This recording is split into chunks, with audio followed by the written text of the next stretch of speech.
Ана махаббатының тарихы ғасырға жалғасқаны бәрімізге мәлім. Ана атану кез келген қыз баланың арманы.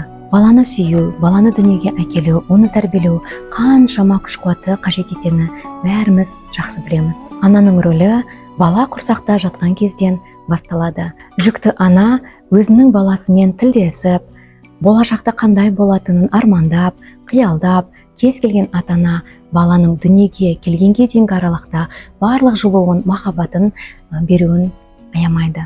Атана баланың кез келген қадамына қуанып, әрбір жетістігі үшін ерекше қуанатыны сөзсіз. Еңбектегеннен, күлгеннен, алғашқы сөздері оның барлығы жадында мәңгі қалатын, ерекше эмоция сыйлатын кезеңдері бір болып есінде қалады. Ананың рөлі туралы тақырыпқа біз жеке тоқталатын болсақ, кез келген бала үшін ананың рөлі ол ең алғашқы тәрбиешісі, ең алғашқы ұстазы, ең алғашқы білімін беретін, әріптерін үйрететін, ол репетитордың де рөлін атқаратын кездер болады.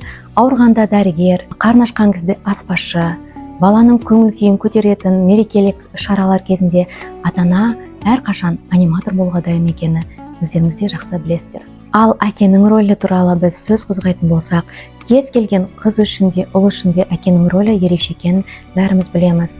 Қыз үшін әкенің рөлі ол махаббат, ол қамқорлық, ол қорған, сол сезімдерді қажет ететін болса, ал ұлдар үшін әкенің рөлі ол болашақта қандай азамат болып өсуіне, ер азаматтық іс-әрекеттерге, мінез-құлыққа қалай баулудың керегін барлығын әкесінен үйренеді. Құрметті ата-аналар, сіздердің махаббаттарыңыздың жалғасы сіздердің балаларыңыз. Баланың арасындағы қарым-қатынасты бұзбау үшін, арасындағы сенімді үзбеу үшін сіздердің жылуларыңыз, сіздердің айтқан әрбір сөздеріңіз, берген тәрбиелеріңіз баланың болашақта бақытты болуына тікелей әсер ететіні сөзсіз.